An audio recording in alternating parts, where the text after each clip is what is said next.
I checked the oxygen gauge on my rebreather for the third time. The needle sat exactly where it should, just like the last two checks. But 15 years of searching had taught me the value of paranoia. One careless mistake at 300 feet could mean death. I adjusted the chest strap on my equipment harness, feeling the familiar pressure against my ribs as the relentless pursuit rolled beneath my feet.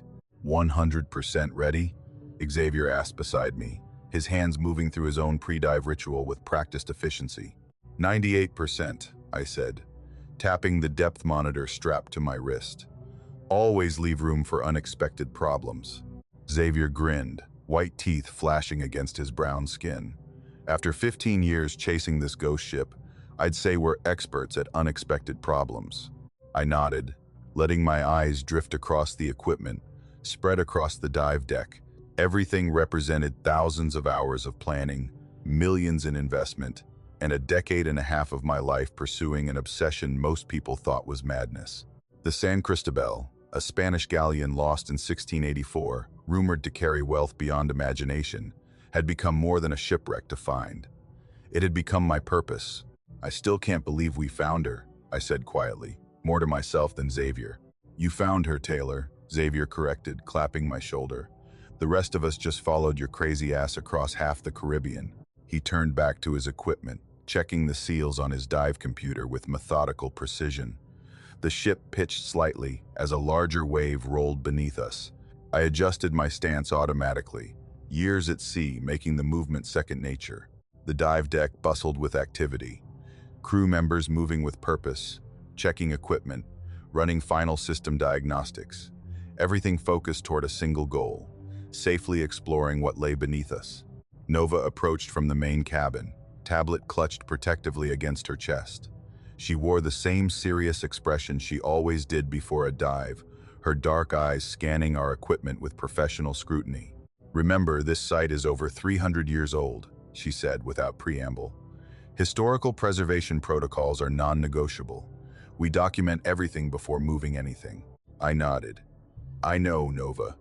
We've gone over the procedures a dozen times, and we'll go over them a dozen more, she replied, not unkindly. This isn't just about treasure, Taylor. It's about history. These artifacts tell a story that's been silent for centuries. I promise we'll treat your girlfriend with respect, Xavier said, winking at Nova. She raised an eyebrow. The San Cristobal isn't my girlfriend. She's an archaeological treasure, and if you damage her timbers cowboying around down there, I'll make sure you never dive again. I intervened before Xavier could respond. Everything by the book, Nova. We didn't spend 15 years finding her just to destroy her. Nova's expression softened slightly. I know. I just want to make sure we do this right. Ernest joined us, clipboard in hand and safety harness already secured over his torso. The scar on his left cheek caught the morning light as he turned toward us. Vibration dampeners are all green, he said, handing me the system readout. Remember to keep the dredge at minimal power. Too much disturbance could damage fragile artifacts. I scanned the readout, noting pressure levels and power settings. What about the acoustic sensors? Calibrated and running. They'll alert topside if structural integrity becomes compromised. Ernest's eyes moved systematically over our dive gear. Secondary air supplies. Xavier patted the small tank at his side. Checked and ready. Emergency beacons. I showed him the small device attached to my belt. Tested this morning. Ernest nodded, making a notation on his clipboard. Safety wasn't just his job, it was his religion. After 20 years of commercial diving, he'd seen too many accidents caused by overconfidence. I want hourly check-ins, he said firmly. Any anomalies in equipment function, any changes in visibility or current, you report immediately. Understand? Yes, sir, Xavier said with mock seriousness, offering a small salute. Ernest didn't smile. I'm not joking, Xavier. At that depth, problems escalate quickly. We understand, I said. Safety first, discovery second. Margaret's voice came over the ship's intercom. Taylor, you're clear for dive operations. Weather report shows favorable conditions holding for the next 3 days. Current minimal, surface chop at 2 feet. Perfect window for what we need. I grabbed the nearest comm unit. Thanks, Maggie. We're starting final prep now. Don't call me Maggie on comms. she responded, her voice stern, but with a hint of amusement. "Keep it professional, little brother." "Yes, Captain Solomon," I replied, smiling despite my pre-dive tension. My sister had given up a promising position with a major shipping company to captain this expedition. Her belief in my quest meant more than I could express. Barry joined us on deck, his dive gear already configured. He nodded toward the water, excitement clear in his eyes. "Ready to make history?" "Born ready," Xavier answered, bumping fists with Barry. I did one final check of my rebreather, confirming gas mixtures and backup systems. The weight of responsibility pressed against my chest. 15 years of research, failed expeditions, dead ends, and financial strain had led to this moment. The San Cristobal wasn't just a shipwreck, it was vindication. "All right," I said, looking at Xavier and Barry. "Let's do this right. Clean, careful, by the book." We moved to the dive platform at the stern, where our weighted descent line disappeared into the blue waters below. I secured my dive mask, feeling the familiar seal against my face, and powered on my helmet lights. The communication system crackled to life in my ear. "Comms check, all divers." Ernest's voice came through clearly. "Solomon, check. Green, loud and clear. Bradley, good to go." I took one last look at the sky. Bright blue without a cloud in sight, then backward rolled into the Caribbean waters. The shock of submersion always reset my brain, washing away surface concerns and narrowing my focus to the immediate environment. Xavier and Barry splashed in beside me, their bubbles momentarily obscuring my vision. "Beginning descent," I reported, gripping the line and starting my journey downward. The blue water darkened as we descended, sunlight fading with each meter. At 50 feet, I paused for our first safety check. Barry and Xavier gave me thumbs-up signals, and we continued downward. The pressure increased, a gentle but insistent squeeze that I barely noticed after thousands of dives. At 100 feet, the water temperature dropped noticeably. My exposure suit insulated me from the worst of it, but I felt the change against my exposed cheeks. The descent line continued to guide us downward, disappearing into the increasing darkness below. 200 feet, I reported. Visibility approximately 20 meters, dropping as expected. "Copy that," Ernest replied. "All readings normal topside." The darkness became nearly absolute at 250 feet. Our helmet lights cutting cone-shaped paths through the water. Natural light barely penetrated to this depth. We were entering a world where humans weren't meant to survive, where every breath relied on technology and careful planning. At nearly 300 feet, the massive silhouette of the cage appeared below us, our underwater habitat and work platform positioned near the wreck site. The rectangular structure sat on the ocean floor, anchored securely to prevent shifting in underwater currents. Its metal frame gleamed dully in our lights, covered partially with the marine growth that had accumulated since we'd installed it 2 weeks earlier. "Approaching the cage," I reported. Visibility down to approximately 10 meters. We swam toward the habitat, our movement slow and deliberate to conserve energy and air. The wreckage of the San Cristobal lay partly visible beyond, a wooden skeleton stretched across the sandy bottom, preserved by the cold, relatively oxygen-poor water at this depth. What remained of the once proud galleon was a shadow of its former glory, but to me it was the most beautiful sight imaginable. I entered the cage through the open moon pool, surfacing inside the dry workspace that would serve as our base of operations. The pressurized environment allowed us to remove our masks briefly and communicate directly while preparing specialized equipment. Barry and Xavier surfaced behind me, water streaming from their gear. "Holy shit, we're actually here," Xavier said, his voice hushed with reverence. "The actual San Cristobal." I nodded, unable to find words adequate for the moment. Years of being called crazy, of nearly bankrupting myself, all validated by the wooden remains lying just outside our habitat. "Let's get the dredge system online," I said, moving toward the control panel mounted on the habitat wall. "We'll start with quadrant 3 where the cargo hold should be." Barry helped me configure the dredge settings, adjusting pressure and vacuum rates to minimize impact on fragile materials. The system had been custom designed for archaeological work, capable of removing centuries of accumulated silt without damaging artifacts beneath. "Dredge settings at 15% capacity," I reported through the comms. Beginning clearing operations in Quadrant 3. Copy that, Nova responded from the surface.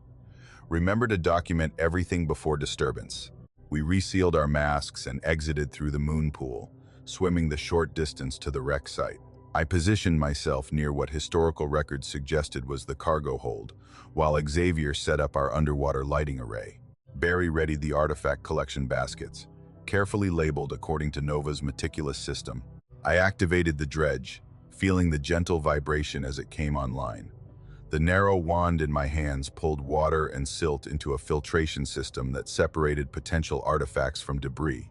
A fine cloud billowed as I worked, carefully clearing away the first layer of sediment that had buried the ship's remains for centuries. Starting initial clearance, I reported. Silt density higher than expected. The work was painstakingly slow. Each square foot required careful attention, with frequent pauses to document anything revealed.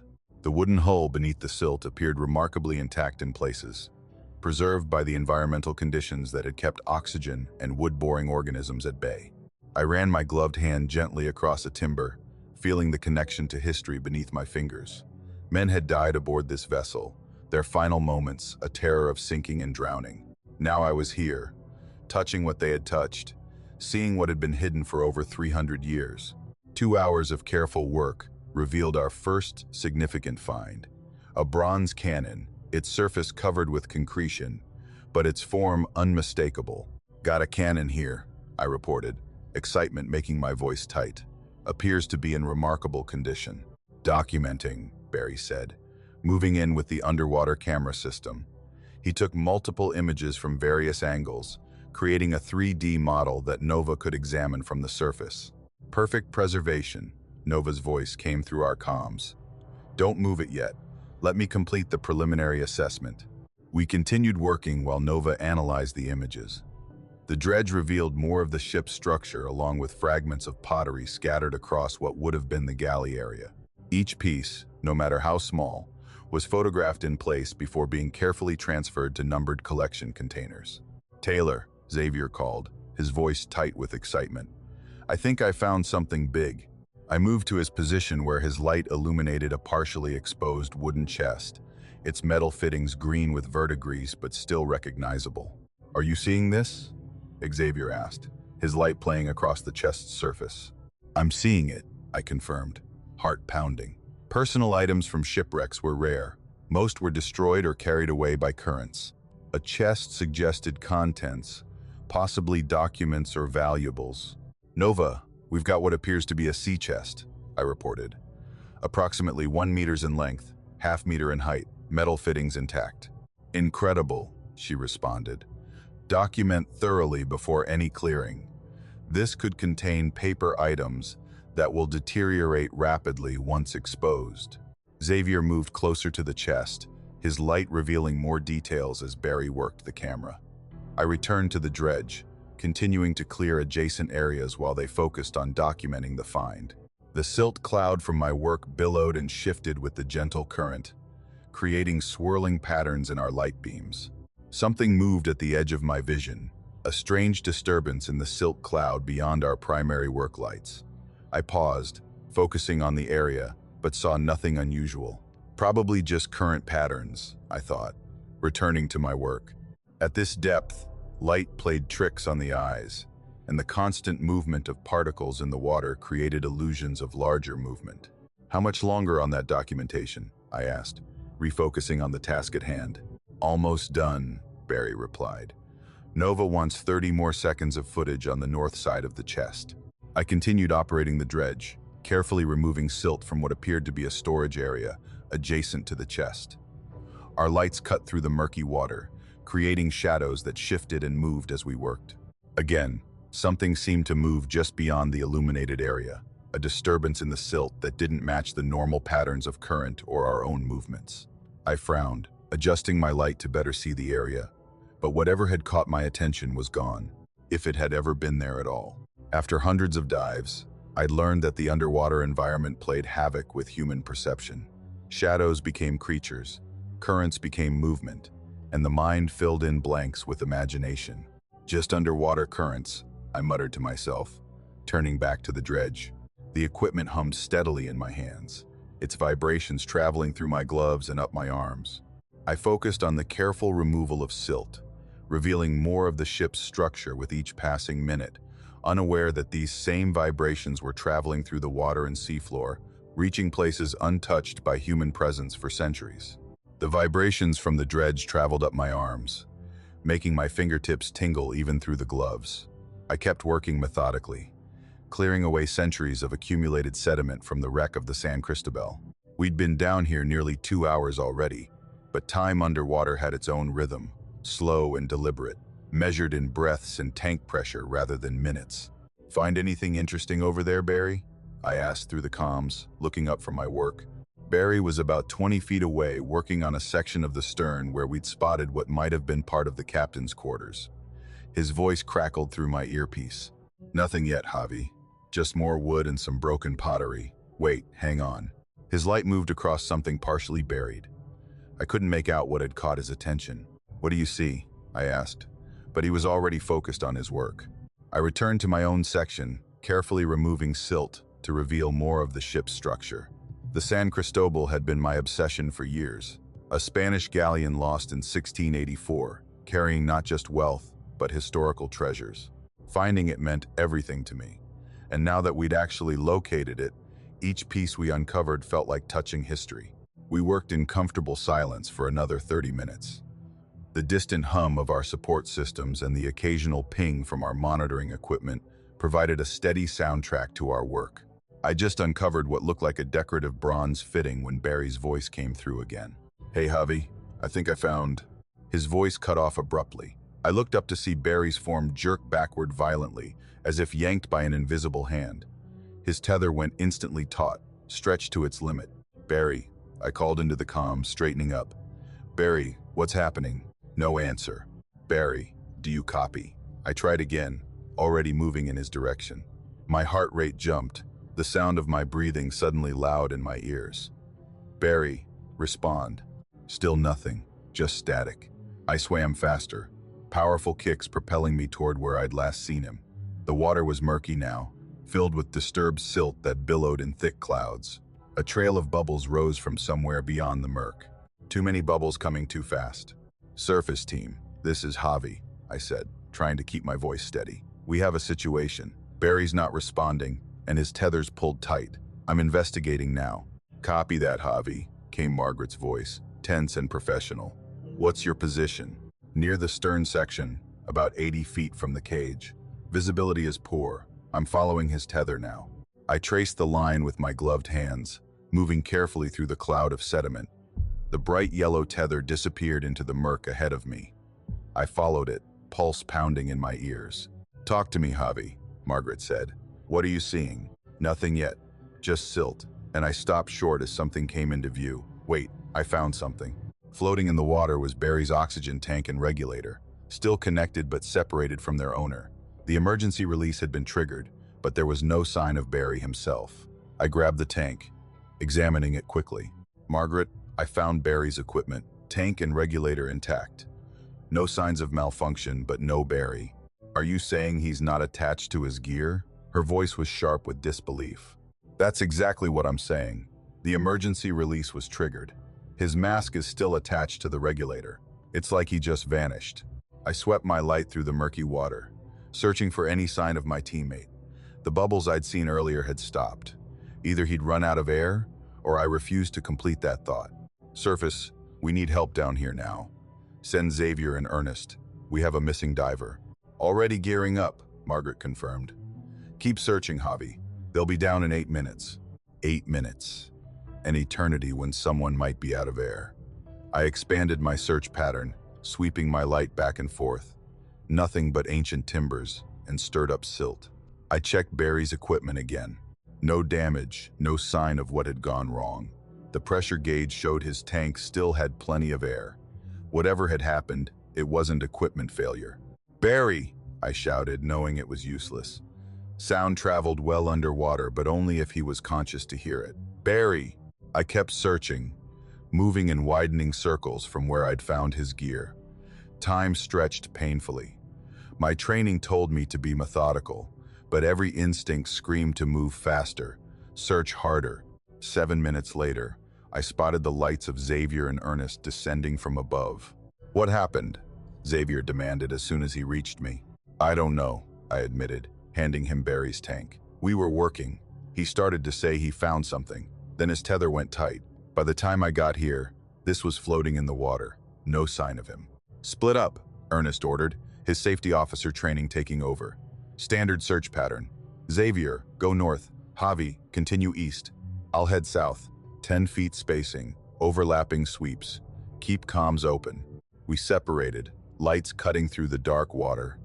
For the next hour, we searched every cranny of the wreck, every depression in the seafloor. We found nothing.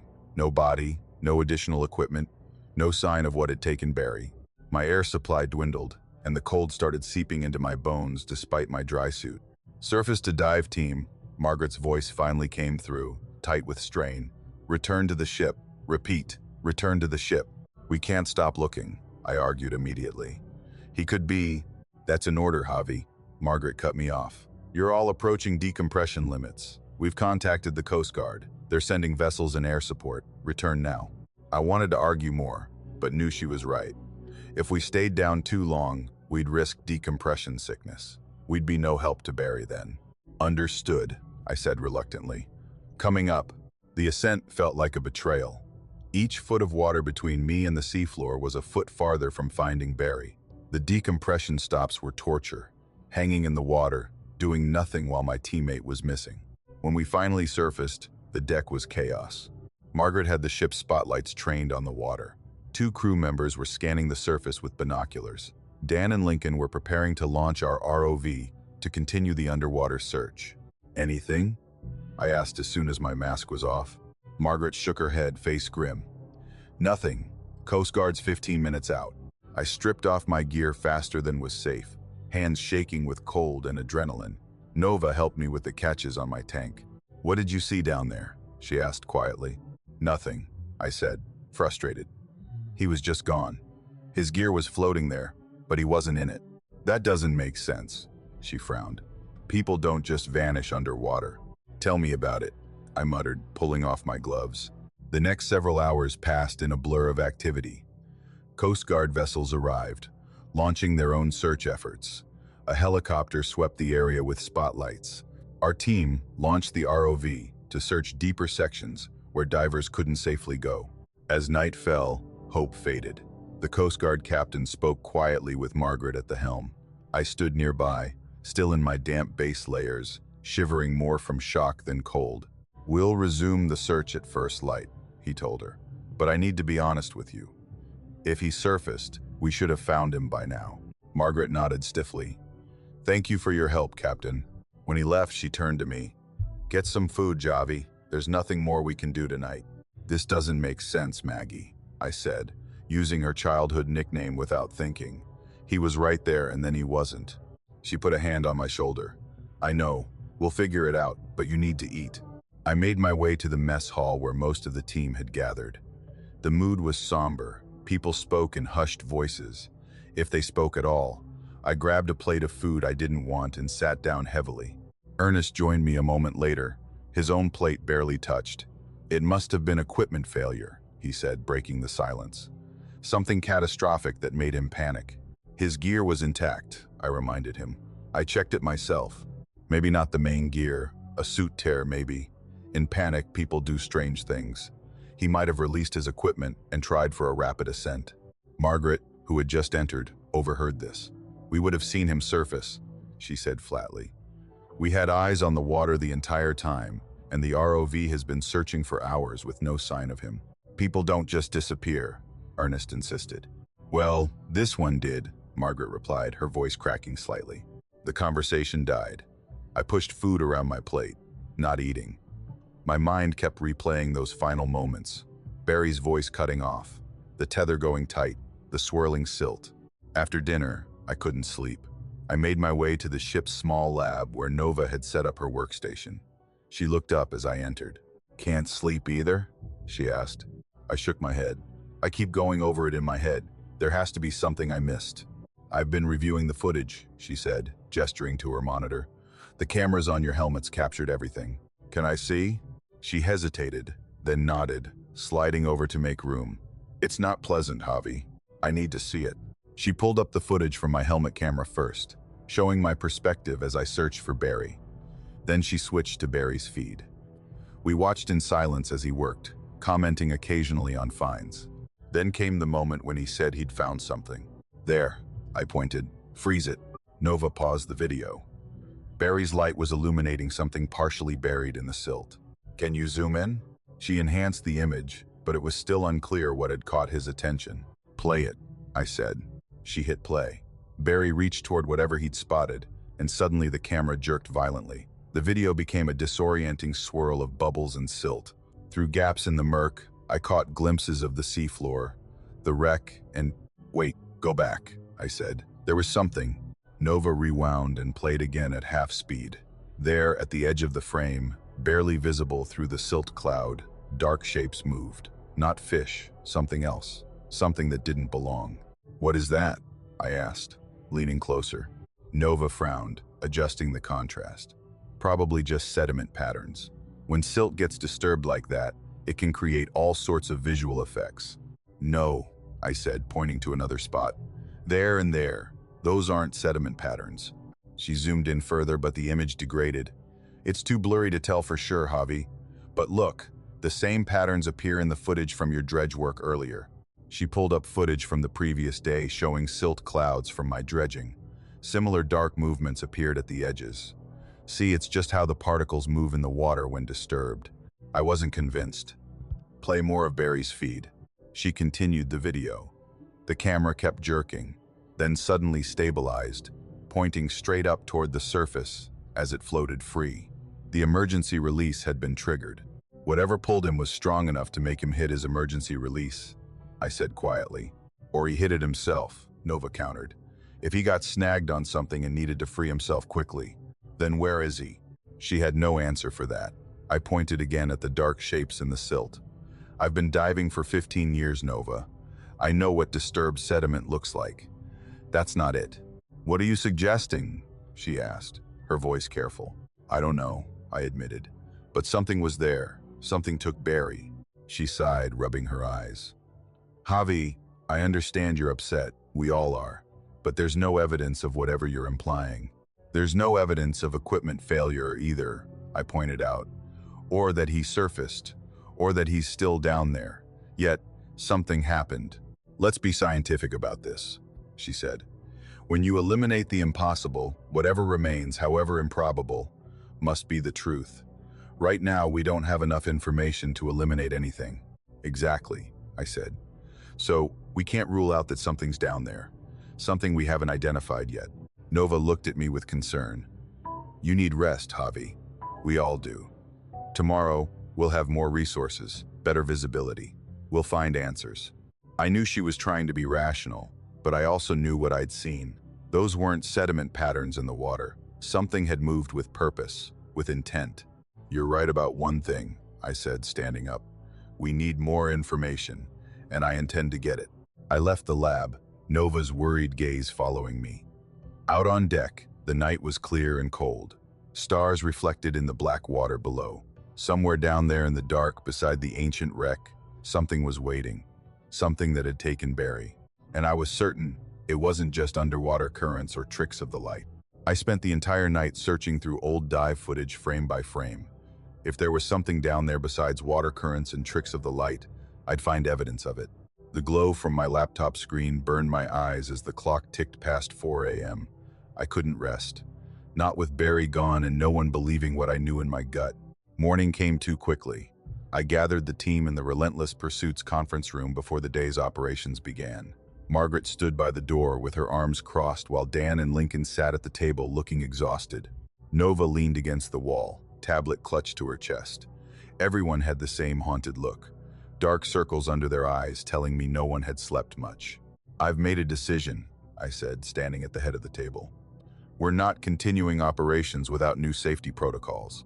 What kind of protocols? Lincoln asked, rubbing his eyes. I placed my hands on the table and leaned forward. No one works alone anymore, not for a second. We stay in visual contact at all times. Dan nodded slowly. Makes sense. And everyone carries a spear gun, I added. No exceptions. That got a reaction. Margaret pushed off from the wall. Spear guns, Taylor. That's excessive. Is it? I challenged her. Barry disappeared yesterday. His equipment was intact, but he was gone. Something took him. We don't know that, Nova said quietly. The current could have. The current didn't trigger his emergency release. I cut in. The current didn't yank him backward hard enough to snap his tether. And the current doesn't move like... I stopped, knowing how it would sound. Like what? Lincoln asked. I looked each of them in the eye. Like it has purpose. The silence that followed was heavy. I could see they wanted to dismiss it as grief or shock, but none of them could explain what happened any better than I could. Margaret sighed. The investors called this morning. They want us to continue operations. Of course they do, I said bitterly. They're not down there with us. We've sunk millions into this operation, Margaret reminded me. If we pull out now, I'm not saying we pull out, I clarified. I'm saying we protect ourselves, new protocols, or I shut this down. Investors be damned. Margaret and I locked eyes. She knew I meant it. Finally, she nodded. Fine. Teams of 2 minimum and spear guns. Anything else? I need time with the footage, all of it, and I need Dan's help enhancing some of the video. Dan straightened up. Whatever you need. The meeting broke up with Lincoln heading to inventory our weapons and Margaret making calls to update the investors. Nova lingered, waiting until we were alone. You really think something's down there? She asked. I met her gaze. I know there is. She didn't argue this time. I'll help you review the footage from previous dives. For the next 6 hours, Nova and I sat in the lab reviewing every minute of underwater footage we had. Most of it was tedious. Hours of careful excavation work, silt clouding the camera, the occasional excitement of discovering an artifact. But there were moments, brief flickers at the edge of the frame, shadows moving against the current. There, I said, stopping a clip from 3 days ago. Look at the background behind Xavier. Nova leaned closer. I don't see anything. Wait for it. I advanced the footage frame by frame. There. A shadow moved through the silt, distinctly separate from the cloud Xavier's work had kicked up. It appeared and disappeared so quickly you'd miss it if you weren't looking for it. Could be debris, Nova suggested, but her voice lacked conviction. Maybe once, but look. I pulled up another clip from a different dive 2 days earlier. Same movement pattern, and here. A third clip, and here. Nova was quiet, her scientific skepticism visibly wavering. We need better resolution. These are all at the edge of the frame in low light. That's why I need Dan.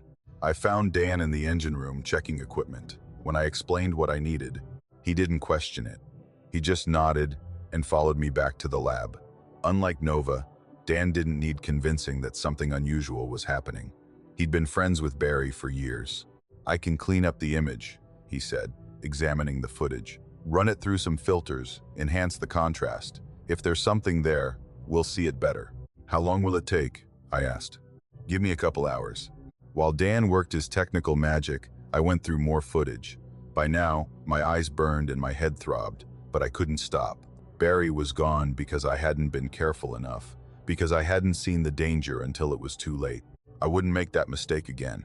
Near sunset, Dan called me back to the lab. Nova was already there. Dan had taken our best clips and enhanced them, cleaning up the murky images as much as possible. I isolated the movement, he said, bringing up the first enhanced clip on the main screen. Watch closely.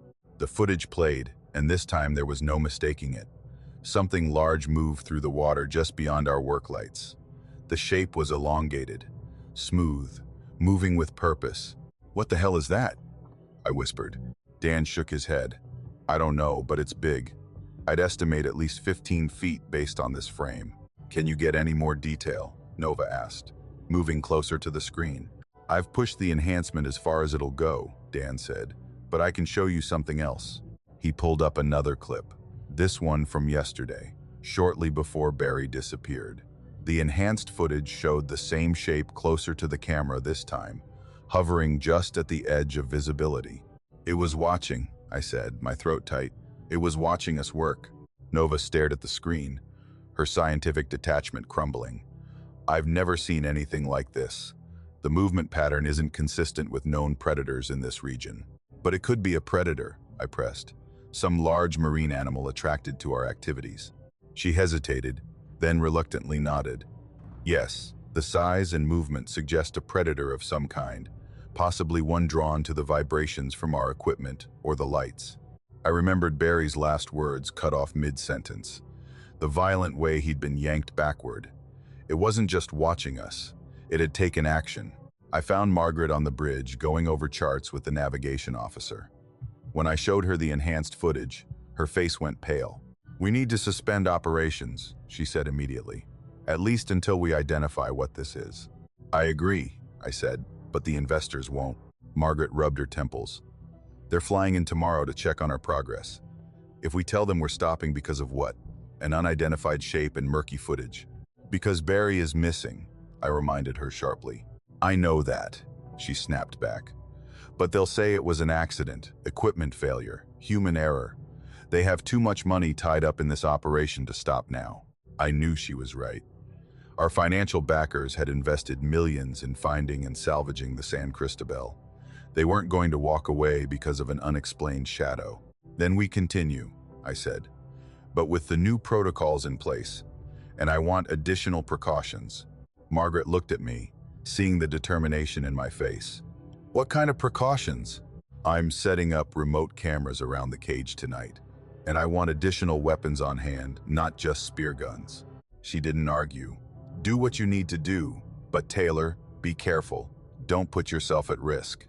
"Too late for that," I said, turning to leave. "We're all at risk now."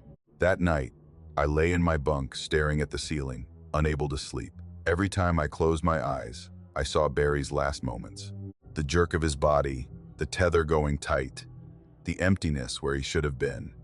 And behind it all, the shadow moving through the water. What was down there? Some undiscovered predator drawn to our lights and activity, or something else, something more deliberate in its actions. The wreck had been down there for centuries. What if it wasn't alone?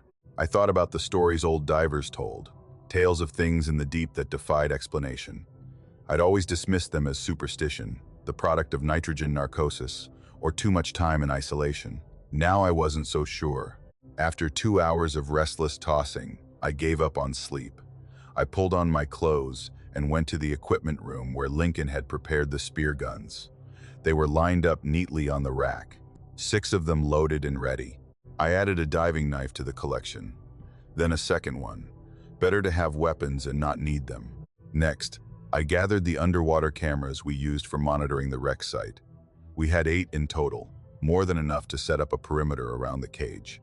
I spent an hour checking each one, making sure the batteries were charged and the housing sealed properly. As I worked, I couldn't shake the feeling that we were missing something obvious. The San Cristobal had been lost for over 300 years. Why had no one found it before now? There were records of previous expeditions in the area, yet none had succeeded in locating the wreck.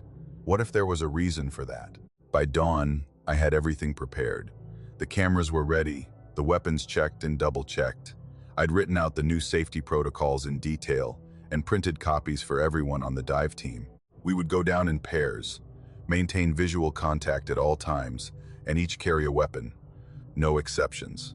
I knew something was down there in the murky water, beside the ancient wreck. Something that had taken Barry, something that moved with purpose and intent.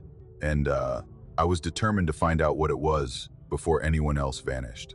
The weight of the tank felt familiar against my back as I adjusted the straps one final time. Xavier stood next to me on the dive platform, running through his own equipment checks. The morning sun hit the water, making it look deceptively peaceful. None of us had slept well after what happened to Barry. I sure hadn't. "You good?" Xavier asked, his voice tight. I could tell he was trying to sound normal, but there was an edge I hadn't heard before. "Yeah," I said, double-checking my knife and the spear gun strapped to my thigh. "Remember, we stay close, no more than 10 feet apart at any time." He nodded, eyes serious behind his mask. "Got it." Margaret walked over, clipboard in hand. The circles under her eyes had darkened overnight. "The cameras are set up around the cage," I told her. "They'll record anything that moves within 30 feet. "Good," she said, "but I want hourly check-ins. Anything weird happens, anything at all, you get back to the surface." "We will." She hesitated, then put her hand on my shoulder. I know Barry was your friend. He was mine too. But don't do anything stupid down there. I nodded, not trusting myself to speak. The truth was, part of me wanted whatever had taken Barry to show itself. I wanted to see it, to know what we were dealing with. Xavier and I stepped to the edge of the platform. The water below us looked darker than usual, but maybe that was just my imagination. We did our final mask checks, and I tapped my comms. Comms check. Surface, do you read? Loud and clear. Margaret's voice came through. Dan's monitoring your feed from the control room. Nova's with him. Copy that. I glanced at Xavier. Ready? He gave me a thumbs up. We dropped into the water together, the coolness washing over me as we began our descent. The dive lights cut through the blue, creating moving shadows as we went deeper. Neither of us spoke much. The weight of what happened to Barry hung between us. At 200 feet, I spotted the cage below us, its metal frame reflecting our lights. The cameras I had set up yesterday were visible at each corner, small red recording lights blinking steadily. See anything on the feeds? I asked through the comms. Dan's voice crackled in my ear. Nothing unusual, just you two coming down. We reached the cage, but didn't go inside. According to our plan, we'd work on a new section of the wreck today, about 40 feet east of where Barry had disappeared. I wasn't sure if that was far enough, but we needed to keep the operation going. We're heading to section E7, I reported. It's part of what might be the officers' quarters. Copy that, Margaret replied. Stay alert. Xavier and I swam side by side toward the designated area. I kept one hand on my spear gun the whole time, eyes constantly sweeping the murky water around us. The visibility was about 15 feet. Not great, but not terrible either. Beyond our lights, the water turned into a wall of dark blue. I keep thinking I'm seeing things, Xavier said quietly as we reached the new work area. Me too, I admitted. Just stay close. The section we'd chosen was partially buried under silt, with wooden beams sticking out at odd angles.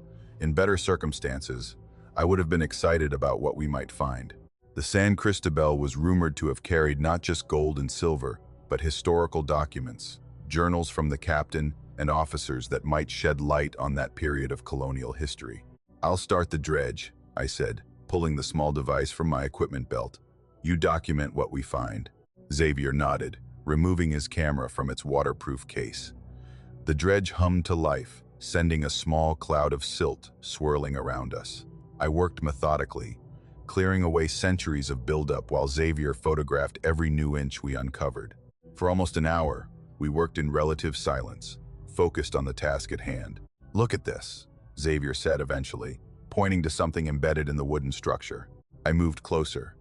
It was a small bronze box about the size of my hand, partially visible in the rotting wood. Might be a personal container, I said. Let's get a better look. As we worked to clear more silt from around it, I noticed something on one of the small screens strapped to my wrist. It showed the feed from the northernmost camera I'd placed near the cage. Something moved across the screen, quick and blurry. Dan, I called through the comms. Did you see that? North camera. Yeah, he replied after a moment. Just reviewing it now. Probably a large fish. I wasn't convinced. Can you enhance it? Working on it, he said. Keep doing what you're doing. I'll let you know if I see anything else. We returned to the bronze box, carefully clearing away the surrounding material. The box was stuck in place, likely fused to the wood over centuries underwater. We'll need to document it fully before attempting to remove it, I said. Xavier nodded and moved his camera closer to get detailed shots. That's when I felt it, a subtle change in the water pressure around us, a movement that wasn't natural current. I froze, my hand instinctively going to the spear gun on my thigh. What is it? Xavier asked, noticing my sudden tension. Not sure, I said quietly. Just keep working, but stay alert. The screen on my wrist blinked again. Another camera picked up movement, this time closer to our position. My heart rate kicked up a notch. Dan, are you seeing this? Yeah. His voice was tight now. Something's moving around out there. Can't tell what it is. Margaret, I called. We might need to abort. Something's circling us. What do you mean something? She demanded. I don't know yet, but it's big and it's moving with purpose. Before she could respond, I felt another shift in the water. This time, Xavier felt it too. He moved closer to me, our shoulders almost touching as we scanned the murky blue around us. "There," Xavier pointed, his voice barely a whisper in my comms. About 20 feet away, the silt was disturbed in an unnatural pattern, like something was moving through it just above the seafloor. Whatever it was staying low, using the limited visibility to its advantage. "I see it," I said, raising my spear gun slightly. "Dan, are you getting this?" "Feed's breaking up," he replied, his voice cutting in and out. "What are you seeing?" The disturbance in the silt grew more pronounced, moving in a wide arc around us. It was circling, I realized, like a predator. "We need to get back to the cage," I said to Xavier, trying to keep my voice steady. "Slowly, don't make any sudden moves." We began backing away from the work site. Lights pointed toward the disturbed area. The silt cloud grew thicker, as whatever was moving through it picked up speed. "It's coming closer," Xavier warned, his voice tight with fear. "I know," I said. "Just keep moving toward the cage, steady pace." The cage was only about 30 feet away, but it felt like miles. My chest tightened as the disturbance in the silt suddenly stopped. For a moment, everything was eerily still. "Where did it?" Xavier's words cut off as the water erupted behind us. I spun around just in time to see a massive shape burst from the silt cloud. It was darker than the surrounding water, fast and impossibly big. Before I could even raise my spear gun, it slammed into Xavier. His scream tore through my comms, high and terrified. I watched in horror as he was yanked backward with brutal force, his body jerking violently as something pulled him away from me. "Xavier!" I screamed, finally getting the spear gun up and firing in one fluid motion. The spear disappeared into the churning water where Xavier had been, but I knew I hadn't hit anything solid. "What's happening?" Margaret's voice shouted in my ear, but I couldn't answer her. The water around me was turning red. Blood. Xavier's blood clouding my vision and spreading through the water like ink. I fired another spear blindly into the cloud, then another. My hands were shaking so badly I nearly dropped the gun. "Javi, report." Margaret's voice was frantic now. "Something took Xavier," I managed to say, my voice not sounding like my own. "It pulled him. There's blood. I can't see him anymore." I knew I should try to find him, to help him somehow, but instinct took over. Whatever had taken him was still out there, possibly coming back for me. The cage was my only chance. I swam as fast as I could, not looking back at the blood clouds spreading behind me.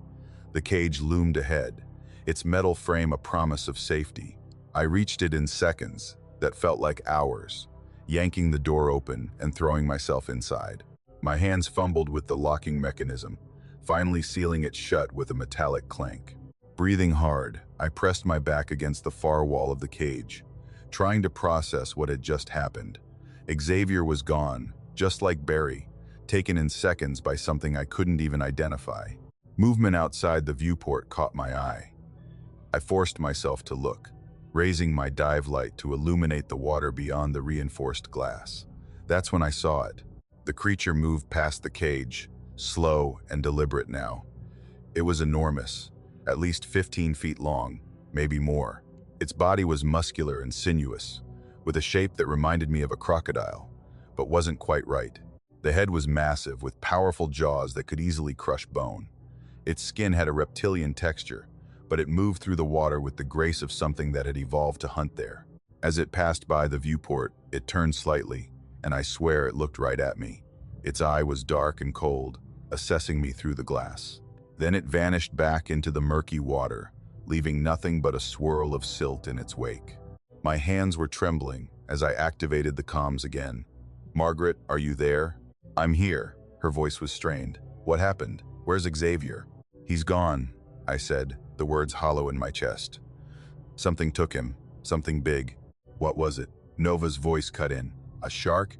I don't know," I said, trying to organize my thoughts. "Maybe a shark or some kind of crocodile, but different. I've never seen anything like it." "Different how?" she pressed. "It was huge." I sat in the cage, my eyes fixed on the viewport. My hands wouldn't stop shaking no matter how hard I tried to steady them. Outside, nothing moved except silt particles drifting through my field of vision. But I knew it was out there. That thing, that monster that had just taken Xavier right in front of me. The clock on the wall showed I'd been sitting here for nearly 3 hours. The surface team had ordered me to stay put while they figured out what to do. Like I had a choice. The cage was my only protection. A metal box sitting on the ocean floor that suddenly felt way too fragile. The comms crackled. "Taylor, you still with us?" It was Margaret, her voice tight with worry. Where else would I be? I didn't mean to snap, but fear and exhaustion were eating at me. "We're setting up a video call. Nova's been researching based on what you described. She wants to show you something." I moved to the small monitor mounted on the cage's wall. After a few seconds of static, the screen split into 4 sections showing Margaret, Dan, Ernest, and Nova. They all looked like they hadn't slept, their faces pale and drawn. "Taylor." Nova leaned closer to her camera. "I need you to confirm something. You said the creature was reptilian with a massive jaw structure. Approximately how large would you estimate it was?" I closed my eyes, trying to push away the image of Xavier being dragged into the darkness. 15, maybe 20 feet. Massive jaw. Yeah, like a crocodile, but wrong somehow. Bigger. And those eyes. I trailed off, not wanting to remember. Nova nodded and tapped something on her tablet. "I've been digging through marine biology databases and paleontological records. What you described doesn't match any known living species." "No kidding," I muttered. "But it does match this." She held up her tablet to the camera. The image showed a reconstructed skeleton of a prehistoric marine reptile. The skull was enormous compared to its body, with jaws that looked like they could snap a human in half without effort. Even in fossil form, it looked vicious. "What am I looking at?" I asked. "Dacosaurus," Nova said, her voice taking on that academic tone she used when explaining things. "A marine crocodile from the Jurassic period. It was supposedly extinct for 150 million years. I stared at the image. The proportions matched what I'd seen. The massive head, the powerful jaws, the streamlined body built for underwater hunting. My stomach nodded. "That's impossible," Ernest cut in, shaking his head. "We're not dealing with a living fossil here. There's no way a species could remain undetected for 150 million years. "I know what I saw," I said, my voice harder than I intended. "And it looked exactly like that thing on Nova's tablet." Ernest sighed. "Look, I'm not saying you didn't see something, but there has to be a rational explanation. Maybe it's an unknown species of deep-sea predator, or a mutated form of—" "I know what I saw," I repeated, cutting him off. My patience was wearing thin. "You weren't down here. You didn't see what it did to Xavier." The mention of Xavier's name silenced everyone for a moment. The loss was still raw, the shock still fresh. "Taylor," Nova said gently, "I believe you. And there might be an explanation for how something like this could exist now." "I'm listening." Nova turned to a different screen on her end. "The ocean floor in this region is incredibly deep and largely unexplored. There are sediment layers that haven't been disturbed for millennia." I thought about our excavation work, the constant dredging and digging we'd been doing around the wreck site. An idea started forming in my mind. "The vibrations," I said. "Our dredging could have disturbed something." Nova nodded. "Exactly. Many reptiles can enter states of dormancy when environmental conditions change. It's not true hibernation, but we woke it up," I finished for her. "We've been running dredging operations for weeks. The constant vibrations through the silt could have roused a creature that was in some form of suspended animation." "Yes," Nova agreed. "It's just a theory, but it would explain how something prehistoric could have survived undetected." Margaret leaned into the frame. "Regardless of what it is, our priority is getting you out of there safely." She looked off camera, presumably at someone else in the room. "Dan's team is prepping the retrieval submersible now. We're sending Autumn down to get you." My heart jumped at the thought of escape, but then I glanced at the viewport. "And what about that thing out there? It's still hunting." "The submersible is reinforced steel," Dan said, joining the conversation.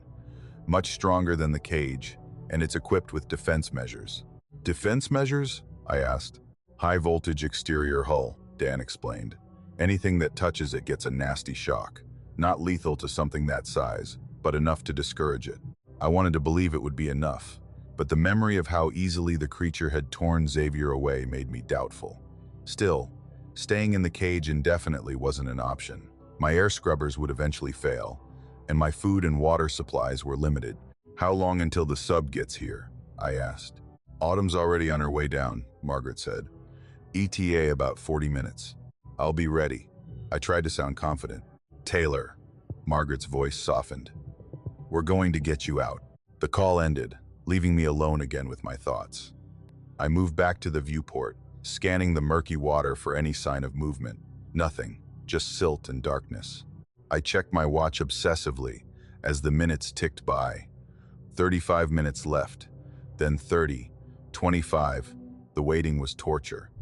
Each second stretching endlessly as I imagined what might be lurking just beyond my field of vision. At the 20-minute mark, I spotted a faint glow in the distance, two lights growing stronger as they approached. The submersible. Relief washed over me, so powerful it made my knees weak. I pressed my face to the viewport, watching as the yellow submersible slowly descended toward me. It was our smallest model, designed for quick personnel transport rather than excavation. Autumn was a skilled pilot, navigating the craft with precision through the water. The sub's lights illuminated the cage, casting long shadows across the ocean floor. I grabbed my emergency pack and moved to the airlock, ready to make the transfer as soon as Autumn docked. The sub was maybe 50 yards away now, closing the distance steadily. I could see Autumn through the craft's front viewport, her face focused on the controls. That's when I saw it. A massive shadow detached itself from the darkness below, moving with frightening speed toward the submersible. My breath caught in my throat as I recognized the same creature that had taken Xavier. No, no, no, I gasped, lunging for the comms. Autumn, 9, it's coming. I didn't know if she heard me. The sub continued its approach, oblivious to the danger. The Dacosaurus, I couldn't think of it as anything else now, surged upward from below. It was enormous, at least 8 millas long, its body sleek and powerful. In the sub's lights, I could see details I'd missed before. The scaly skin, the rows of teeth visible even with its mouth closed, the primal hunger in its eyes. It slammed into the submersible with shocking force. The sub lurched sideways, its lights spinning crazily as Autumn fought to maintain control. Through the comms, I heard her scream. Autumn! Evasive maneuvers! I shouted, knowing it was useless, knowing there was nothing she could do against something that size. The creature circled back, faster than anything that large should move, and rammed the sub again. This time, I saw the front viewport crack, a spiderweb of fractures spreading across the glass. Surface. Emergency, I yelled into the comms. The creature is attacking the sub. Autumn's in trouble. Only static answered me. The communication system must have been damaged in the attack. I watched in helpless horror as water began to spray into the sub's cabin.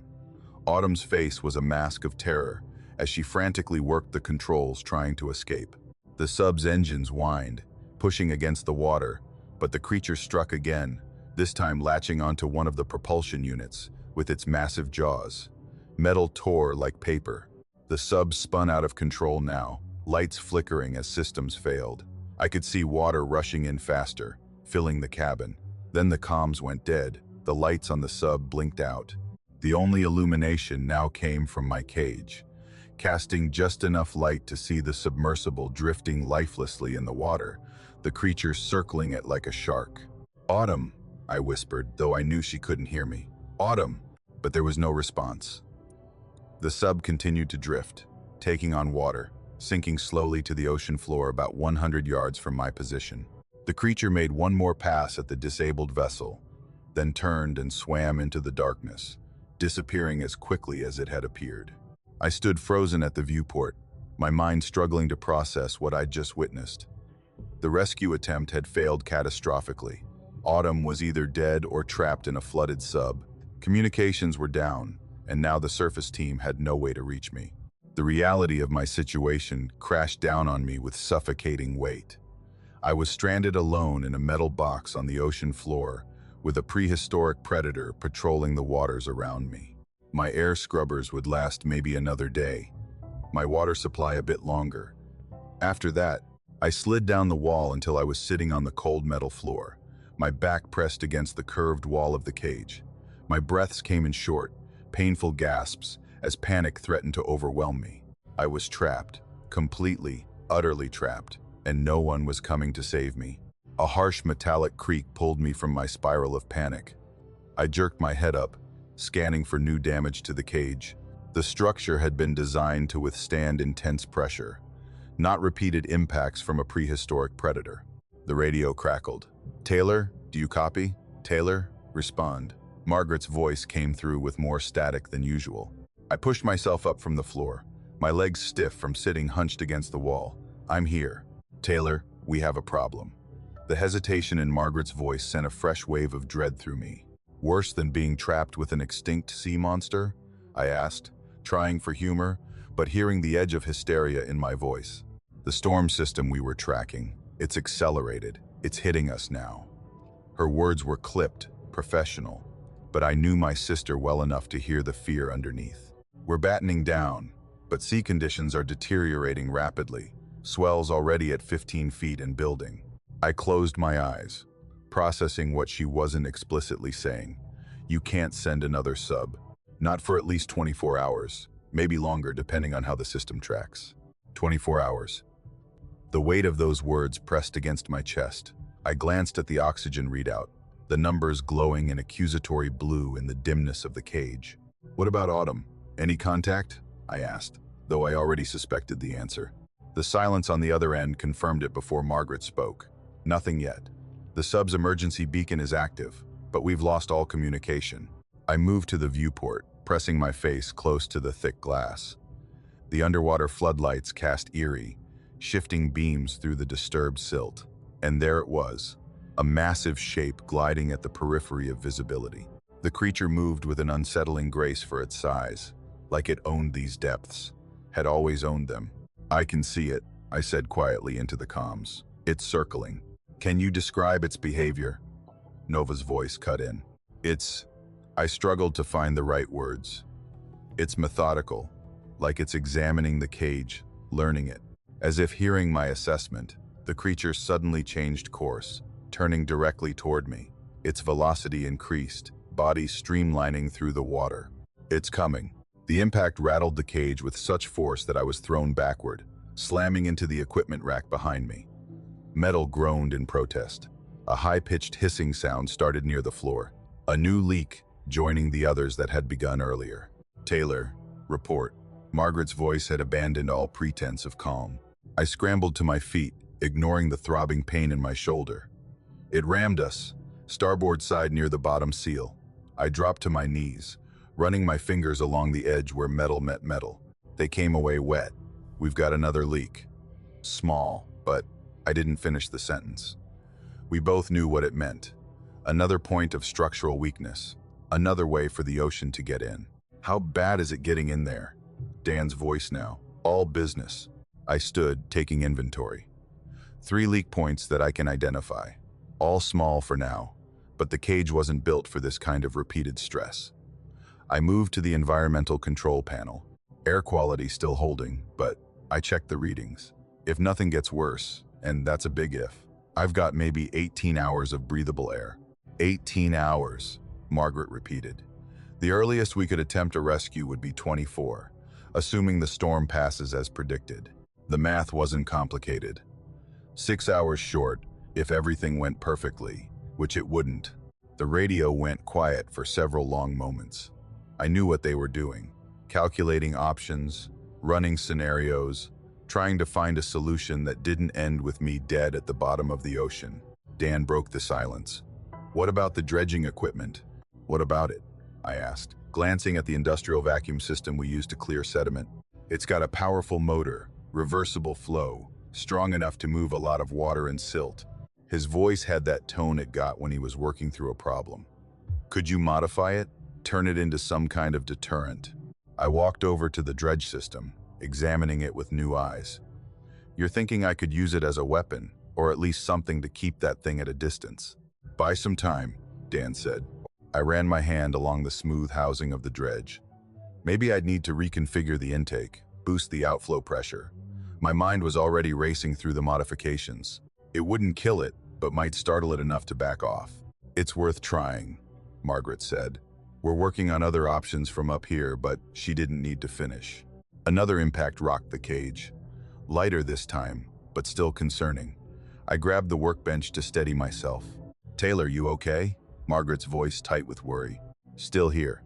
It's testing different points of the cage now." I moved back to the viewport in time to see the creature's massive tail disappearing into the murk. "I think it's getting smarter." "We're setting up a video call with Nova," Margaret said. "She's been researching based on your description and the footage. Give us 5 minutes to establish the link." I nodded, though they couldn't see it. "I'll be here. Not exactly going anywhere." While waiting, I took a more thorough inventory of the cage's condition. The 3 leak points were concerning, but not immediately catastrophic. I grabbed a toolkit and some emergency sealing compound, applying it to the worst of the leaks. It wouldn't hold forever, but it might buy me some time. I checked the oxygen systems next, confirming my earlier estimate. 18 hours if the leaks didn't worsen, less if they did. The monitor flickered to life, showing a split screen with Nova's face on one side and Margaret's on the other. Nova looked exhausted, her hair pulled back messily, eyes intense. "Taylor, I've been analyzing everything we have on this creature," she said without preamble. "Based on your description and the brief footage we captured, I'm more convinced than ever that we're dealing with a Dacosaurus, or something very similar. A prehistoric marine reptile that's supposedly been extinct for 150 million years," I said. "Yes, but here's what I think happened." Nova held up a tablet showing diagrams. "There are documented cases of organisms entering states of suspended animation under extreme conditions. Tardigrades can survive decades without water. Certain bacteria have remained viable in amber for millions of years. You're saying this thing has been taking a nap for 150 million years? The skepticism in my voice was obvious. "Not exactly." Nova leaned forward. "I think it may have been in a form of cryptobiosis, possibly triggered by changing ocean conditions. The sediment layers around the San Cristobal wreck are unusual, highly mineralized with pockets of trapped gases. We were picking up anomalous readings even before we found the wreck. And our operations disturbed it," I finished, the realization hitting me like a physical blow. The dredging, the vibrations from our equipment, the changes in water pressure, any or all of these could have acted as a wake-up call. Nova looked grim. "And now it's hunting. But why is it so focused on the cage? On our equipment?" I asked, watching as the creature made another pass outside the viewport. "Territorial behavior most likely," Nova replied. "This predator would have been apex in its time. Now it's awake in an unfamiliar environment with strange objects and vibrations. It could see our technology as competition or threat." "Great.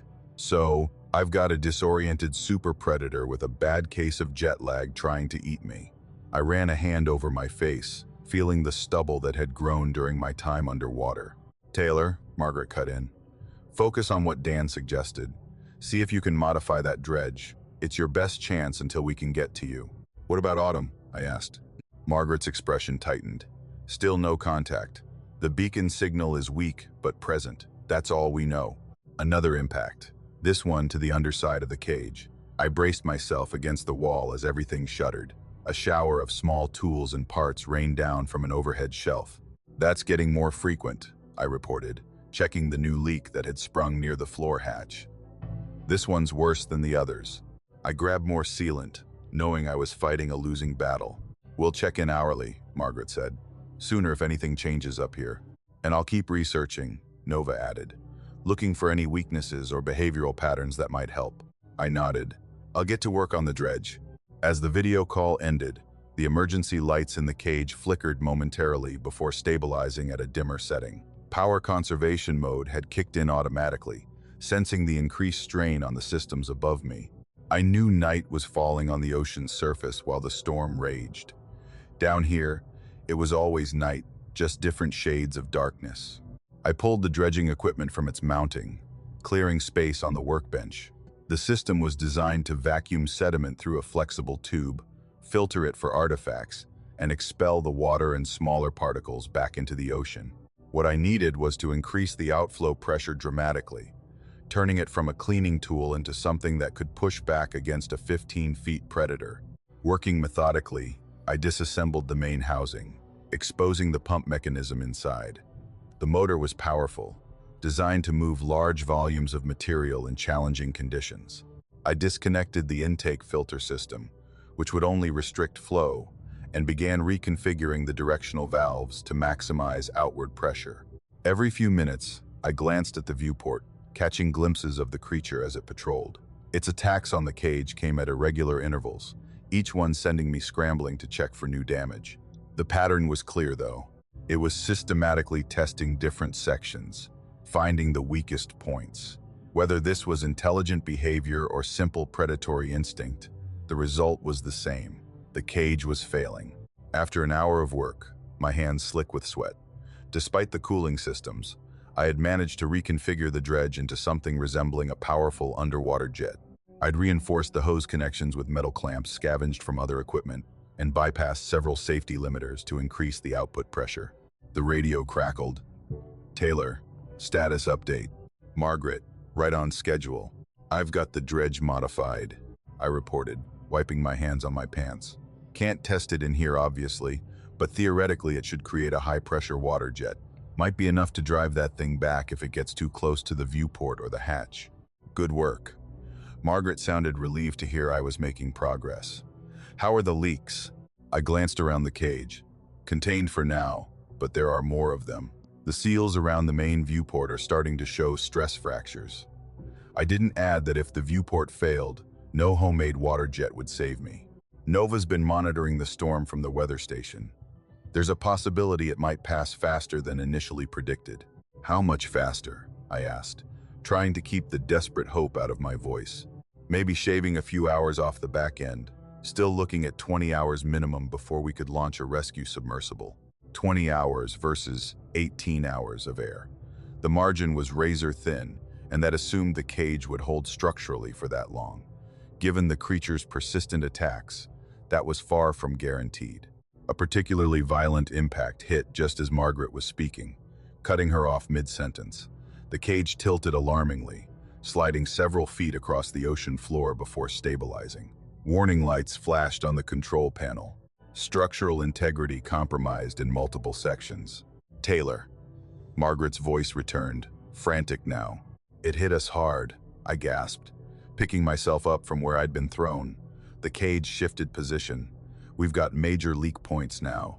Water was spraying in thin jets from at least 5 new locations, too many to seal effectively. "This is accelerating. The creature's attacks are getting stronger and more targeted. Can you deploy your modified dredge?" Dan's voice now, practical as always. "I'm going to have to," I replied, grabbing the ungainly contraption from the workbench. "But I need to conserve power. I'll only activate it when the creature makes another approach." Moving to the viewport, I positioned myself with the modified dredge ready. Through the glass, I could see the creature circling wider now, as if preparing for another run. Its enormous body cut through the water with terrifying efficiency, each movement purposeful. I realized with a start that the debris cloud around the cage wasn't just disturbed silt. It was blood. Xavier's blood. Barry's blood. Possibly Autumn's too. This thing had been feeding, and now it was coming back for more. The creature turned sharply, orienting itself directly toward the cage.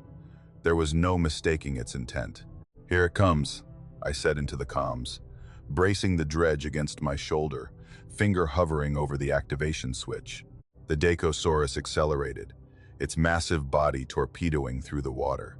I waited, counting down the seconds, wanting it close enough that the jet would have maximum impact. "Taylor, what's happening?"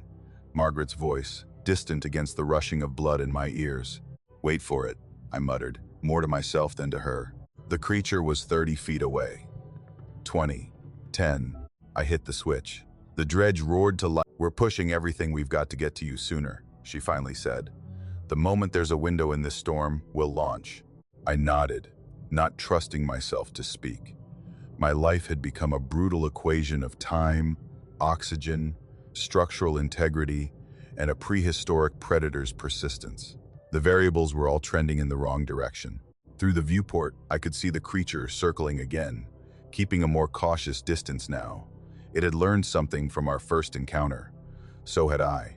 This wasn't just about surviving until rescue came. It was about outlasting an opponent that had perfected the art of hunting over millions of years of evolution. I set the dredge down carefully, keeping it within easy reach, and turned to assess the growing puddle of seawater on the floor of the cage. The water was ice cold against my boots, a constant reminder of what waited outside these failing metal walls. I placed the wrench between my teeth and used both hands to uncouple the primary intake valve. My work light cast deep shadows across the guts of the dredge system, making each component look alien and unfamiliar. 3 hours into the modifications, and my hands were already cramping from the cold and exertion. "You need to be careful with the pressure regulator." Dan's voice crackled through the comms. "If you remove it completely, you'll lose all control over the output." I spat out the wrench. "I know I'm not removing it, just repositioning it."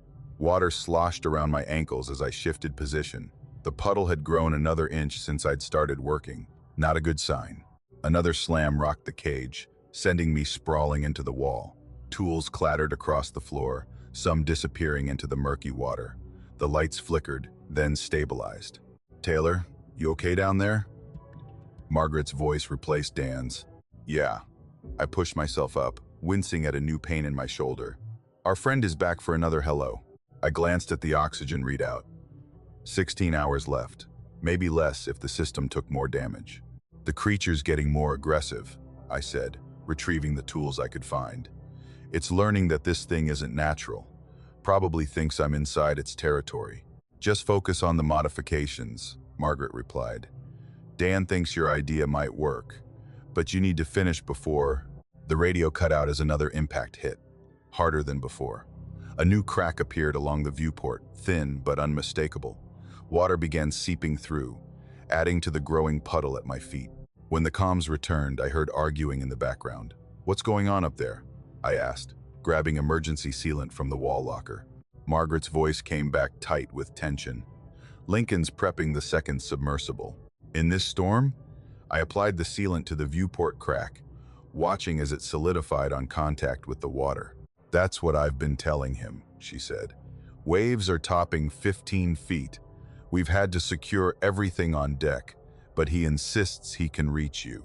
I couldn't help feeling a rush of hope, quickly tempered by reality. The sub can't make it down in these conditions. "That's what I said, but Dan," I heard muffled voices. Then Margaret returned. "Dan needs to talk you through the next steps." The radio clicked as Dan came on. "Taylor, you need to disconnect the secondary pump assembly first. There should be 3 bolts holding it in place." I located the assembly and began loosening the bolts. "Got it. Then what?" "You'll need to reverse the impeller direction. It's designed to suck in, but we want it to push out with maximum force." I worked methodically, following Dan's instructions. The dredge was meant to remove sediment from the ocean floor, pulling it through a filter system. We were converting it into what amounted to an underwater pressure washer, a makeshift weapon that might drive the creature away, or at least keep it at bay. The metal beneath my hands vibrated as the creature circled the cage. I could feel its presence even when I couldn't see it. A change in water pressure, a shadow passing the viewport, the creaking of the cage's frame as currents shifted around a massive body. "Once you've reversed the impeller," Dan continued, "you'll need to bypass the sediment filter. That'll increase your PSI output significantly." I followed his guidance, working through each step. My fingers were numb, making precision work difficult. The water level had risen to mid-calf, and I had to keep moving tools to higher ground. "How's it looking?" Dan asked, after I'd been silent for several minutes. "Getting there, but I'm not sure how effective this will be against something that size." "It's not about killing it," Dan said, "just deterring it long enough for—" Another impact cut him off. This one sent me tumbling across the cage. My head struck something hard, and for a moment, stars burst across my vision. The creature was getting smarter with its attacks, hitting the same weak points repeatedly. When I could focus again, I crawled back to the dredge. Blood trickled down my temple, but I didn't have time to worry about it. The comms were silent, either damaged or temporarily out of range. I worked in silence, connecting wires and rerouting pressure valves. Without Dan's guidance, I had to rely on my own knowledge of the equipment, which was decent, but not expert level. I made a mistake with the wiring and had to start that section over, costing me valuable time. The comms crackled back to life nearly an hour later. "Taylor, are you there?" Margaret's voice was tight with worry. "I'm here." Comms went down after the last hit. "Are you hurt?" "Just a cut. Nothing serious." I didn't mention the persistent dizziness. How long was I offline? Almost 50 minutes, we thought. She didn't finish the sentence. She didn't need to. "I'm still working on the dredge, making progress." "Good. Dan's here to continue walking you through it." Dan's voice came through, and we resumed the technical work. Time blurred as we moved through each complex modification. The water level rose to my knees, then retreated slightly when I managed to seal another leak. The oxygen display ticked down steadily. Outside, the creature maintained its patrol, occasionally testing the cage's integrity with powerful strikes. Each time I held my breath, wondering if this would be the hit that broke through completely. "The next step is critical," Dan said as I reached for the control panel. "We're basically hot-wiring this thing to override its safety protocols. If you connect those two wires directly, you'll get maximum power, but only for a short time before it burns out." I hesitated. "How short?" "Maybe 2 minutes of continuous use, 3 tops. Not long enough if the creature decided to stick around. But it was the best option I had. I'm also going to need to mount this thing so I can aim it," I said, looking around the cage for options. "The frame near the hatch might work." "That could work," Dan agreed. "But be careful. Any modification to the hatch area could compromise the seal." I studied the hatch, then the dredge, mentally calculating how to create a swivel mount that would allow me to target the creature without fully opening the door. "I'm going to use some of the spare equipment brackets," I told Dan. "I think I can create a mount that extends out like an arm when I crack the hatch." Dan paused. "Actually, that could work. The pressure differential when you open the hatch will be intense, but if you're quick, I'll need to be." I worked through the night, losing track of time as I focused on the task. My eyes burned from fatigue and salt water. Twice more, the comms went down after powerful impacts, leaving me alone with the sounds of groaning metal and water sloshing around my legs. During one of these silent periods, I pressed my face to the viewport, trying to catch a glimpse of my attacker. All I saw was murky water and the occasional shift in current that suggested something massive was moving just beyond my field of vision. When the comms returned, Margaret informed me that 8 hours had passed since I'd entered the cage. "Lincoln's still insisting on the rescue attempt," she said. "The storm has peaked, but it's not getting any better. I've ordered him to stand down, but he's not listening," I finished for her. "No, he says he's modified the sub's ballast system to handle the wave action. He's planning to launch in 2 hours." I thought about Lincoln.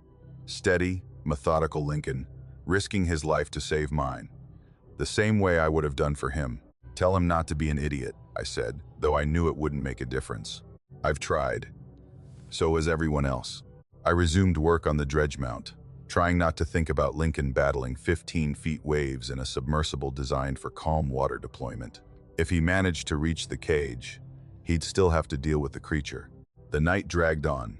I finished the modifications to the dredge and began testing the mount. The arm I'd created was crude, but functional, capable of extending about 8 feet from the cage when the hatch was partially open. Not ideal, but it might work. As dawn approached, according to my watch, since there was no natural light at this depth, the cage gave a particularly alarming groan. New leaks appeared from stress points I couldn't reach. The water level rose again, now above my knees. "Taylor, we've got a problem," Margaret said, her voice crackling through increasing static. "Just one?" I couldn't help the sarcasm. "Lincoln launched 10 minutes ago against orders." My stomach dropped. "In this storm?" "Yes, and we've lost contact with him. The sub's comms went dead almost immediately after submersion."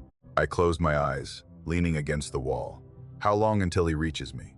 Assuming he's still—" I couldn't finish the sentence. "Based on his descent rate and last known position, he could be near you in 30 minutes. But Taylor," she paused, "we don't know if he's still on course or if the sub is intact." Another hit rocked the cage, and I stumbled sideways. This time, something gave way with a sharp crack. Water began pouring in through a new rupture near the floor. "The cage just took major damage," I reported, scanning for something to block the breach. "I've got water coming in fast." "Can you seal it?" "I'm trying. I shoved the equipment case against the breach, slowing the flow but not stopping it. But this place wasn't designed to withstand repeated attacks from a prehistoric sea monster. I checked the oxygen display. 10 hours remaining. But that assumed the cage maintained its current integrity. With the new breach, that timeline was optimistic at best. The next impact came before I could brace myself. I slammed into the control panel, pain flaring across my ribs. The viewport directly in front of me filled with movement, a massive shape moving with terrible purpose. And then, for the first time, I saw it clearly. The creature paused outside the viewport, hovering just feet away. In the beam of my work light, I could see every detail of its ancient form. Its body was muscular and hydrodynamic, built for speed and power. The skin was not scaly as I'd expected, but leathery and mottled with patterns that must have once provided camouflage in prehistoric seas. But it was the head that froze my blood, elongated and powerful with a jaw that could easily crush metal. Rows of serrated teeth lined its mouth, some as long as my hand, and the eyes, cold, black, and utterly alien, studied me with an intelligence that defied its reptilian brain. This wasn't just an animal. This was a perfect predator, honed by millions of years of evolution before disappearing from the fossil record. Until now. It watched me through the viewport, and I had the distinct impression it was assessing the cage, looking for weaknesses. Its tail moved in slow, powerful undulations, keeping it stationary in the current. "Taylor," Margaret's voice seemed to come from miles away. "What's happening?" "It's right outside," I whispered, unable to look away from those ancient eyes. "Just watching me. Can you describe it?" Nova wants to know. I gave them a detailed description, watching as the creature circled the cage once more before disappearing into the murky water. "It matches Dacosaurus," Nova confirmed. "But bigger than any fossil specimen we've found. This shouldn't be possible." "Tell that to the thing trying to eat me," I muttered. I turned back to my makeshift weapon, suddenly aware of a critical flaw in my plan. To deploy the modified dredge, I would need to partially open the hatch. Even with the mount extending it outward like an arm, there would be a moment when the cage was open to the ocean, open to the creature. If it was as intelligent as it seemed, if it had been studying the cage for weaknesses, it would recognize that moment as an opportunity to strike. "I've got a problem," I told them, explaining the flaw in my defense plan. Silence met my revelation. "I see the issue," Dan finally said, "but I don't have a solution, not with the materials you have available." "What if," I began, but stopped as a new sound reached me. A mechanical whine, distant but growing louder. "Do you hear that?" I asked. "Hear what?" Margaret replied. I pressed my ear to the viewport. The sound was getting closer, the unmistakable hum of propellers cutting through water. "I think it's Lincoln," I said. "I can hear a submersible approaching." Hope and dread twisted together in my stomach. If Lincoln had made it this far, he still had to contend with the creature. "We haven't re-established contact with him," Margaret said. "But our sonar shows something approaching your position." I grabbed the modified dredge, checking its connections one last time. If Lincoln reached the cage, I'd need to be ready to provide cover. "There's something else," Dan said, his voice tense. "The storm shifted direction. It's driving directly over your position now. If Lincoln manages to reach you, the return journey will be even more dangerous." I stared at the hatch, then at my jury-rigged weapon. The flaw in my plan now seemed glaringly obvious. To help Lincoln, to defend myself, I would need to crack open the cage. And the moment I did, I would be giving the creature exactly what it wanted, a way in. "Taylor," Margaret said, her voice cutting through my thoughts.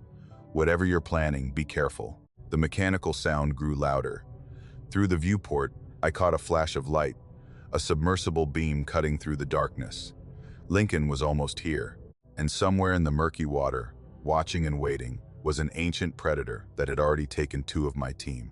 I gripped the dredge controls, water swirling around my legs, and prepared to make my move. The irony wasn't lost on me. To escape, I might have to invite death in first. Margaret's voice came through the comms, distorted and breaking up. I'd never heard her sound like that before. "Taylor, we've lost contact with Lincoln's submersible." The signal cut in and out, her words fragmenting between bursts of static. "Repeat that, Margaret," I said, my throat tight. "I didn't catch it." A long pause filled with white noise. Then, "Lincoln's sub is gone, Taylor. The storm. It's worse than predicted. The sub disappeared from sonar 3 minutes ago." The water sloshed around my knees as I processed what she'd said. Our last rescue option had just vanished. "What do you mean, gone?" I asked, already knowing the answer. "A rogue wave hit us hard. We think it may have pushed the sub into a deep trench, or..." She paused. "Taylor, we have to assume the worst." My stomach dropped. Lincoln had risked everything to come for me, and now he was... "How long until the next rescue attempt?" I asked, my voice steadier than I felt. Dan cut in. "Taylor, there won't be another attempt until this storm passes. The seas are too dangerous." I pressed my palm against the curved wall of the cage, feeling its subtle flexing under the water pressure. "How long do I have?" I moved to the environmental panel and checked the readout. The answer was there in glowing numbers, more alarming than when I'd last looked. The rising water had accelerated the oxygen consumption. "Less than 6 hours," I said before Margaret could answer. "The scrubbers are working harder with the increased humidity." "We're monitoring," Margaret said. "If we detect any change in the storm's trajectory..." A loud cracking sound interrupted her. A new leak had opened along the floor seam, water spraying in with force. I stumbled back, nearly losing my balance in the rising water. "Taylor, what happened?" Margaret asked. "Another leak?" I said, scanning the cage for the emergency sealant I'd used earlier. "I've got at least 3 active breaches now." I waded through knee-deep water to retrieve the last tube of sealant from where I'd left it. The cold was getting to me now, my legs numb from standing in the frigid seawater. "The structural integrity is compromised," Dan said. "Those welds weren't designed to withstand repeated impacts." As if hearing his words, something slammed into the cage again. I grabbed onto a support beam to keep from falling. Outside the viewport, a massive shadow passed, faster than before, more deliberate in its movements. "It's getting smarter," I said, watching the creature circle back around. "Each hit is focused on the same spots now. It's learning where the cage is weakest." Nova's voice joined the conversation. "That tracks with what we know about predator intelligence. It's testing for vulnerabilities." I applied sealant to the new leak, but the water pressure made it difficult. The compound wouldn't adhere properly with so much water already pushing through. "The sealant isn't holding," I reported, trying again. "This leak's too big." Another slam rocked the cage, this one harder than the last. I heard metal groan in protest as the entire structure shifted slightly on its foundation. "Taylor, you need to finish that dredge modification," Dan said urgently. "It might be your only chance." I turned back to the dredge system I'd been working on. The modifications were nearly complete. I'd reversed the impeller, bypassed the filters, and rerouted the pressure valves as Dan had instructed. What remained was to create a secure mounting point near the outer hatch, so I could extend it outside the cage. "I'm almost done," I said, gathering the last components I needed. "But I'll need to open the outer hatch partially to deploy it." "That's a huge risk," Margaret said. "The moment that hatch opens..." "I know," I cut her off. "But staying put isn't an option anymore." The water had risen to mid-thigh now, making movement slow and difficult. My hands shook from the cold as I finished connecting the power relay to the dredge motor. I tested the system, and the modified dredge hummed to life, vibrating with unexpected power. The nozzle I'd fashioned would create a concentrated jet of water. Not enough to kill the creature, but hopefully enough to drive it away long enough for me to make my next move. "How's it looking?" Dan asked. "It works," I said, shutting it down to conserve battery. "But I need to get it mounted by the hatch." I waded through the rising water, carrying the modified dredge to the outer hatch. Using the remaining tools, I secured it to a mounting bracket I'd fashioned from spare parts. The positioning was crucial. It needed to be angled correctly to hit the creature when it approached. "What's your plan exactly?" Margaret asked. I took a deep breath. "I'm going to use the dredge to create vibrations in the water. Based on what we've seen, that should draw the creature in. When it gets close enough, I'll hit it with the full force of the jet." "And then what?" Margaret pressed. I hesitated. I haven't figured that part out yet. The truth was I had very few options. The cage was failing, my oxygen was running low, and the creature wasn't going to stop until it got what it wanted. A series of updates came through about the storm. It was beginning to weaken, the pressure system moving faster than anticipated, but not fast enough to matter for me. The earliest window for rescue would be 8 hours, Margaret said, her voice tight. Even if we launched the moment the seas were manageable. That's 2 hours too late, I said, looking at the oxygen readout again. 5 hours and 37 minutes left. I finished mounting the dredge system and stepped back to check my work. The setup was crude but functional, a mechanical arm that could extend through the partially opened hatch with the ability to both suck in and forcefully expel water. Dan, talk me through the power settings, I said. How much output can this thing handle? Dan walked me through the technical specifications, explaining how to maximize the water pressure without burning out the motor. As he spoke, I noticed the creature had changed its pattern. It was swimming in tighter circles now, each pass bringing it closer to the cage. It's getting bolder, I said, interrupting Dan, moving faster, closer. The next impact came without warning, a direct hit to the viewport, powerful enough to create a spiderweb of cracks across the thick glass. Water immediately began to spray through the fractures, adding to the rapidly rising level inside. "Taylor!" Margaret shouted as alarms blared in the background. "Status report." I stumbled away from the cracked viewport, heart pounding. The viewport's compromised. Water's coming in fast now. The creature made another pass, visible through the damaged viewport. Its massive body twisted with surprising grace as it circled back for another strike. I caught a clearer glimpse of it this time. The prehistoric shape unmistakable with jaws large enough to snap a person in half. Another hit, this one to the side of the cage. The metal walls buckled inward slightly, and a major seam split open along the floor. Water gushed in like a broken dam, quickly raising the level to my waist. "Taylor, your oxygen levels are dropping faster now," Dan warned. "The rising water is displacing the air pocket." I checked the readout again. 4 hours and 58 minutes, then 4 hours and 56. The numbers were decreasing in real time as the situation worsened. "I'm running out of time," I said. "I need to try the dredge now." The comms went silent for a moment. Then Margaret's voice, calm despite everything. "Do what you need to do, Taylor.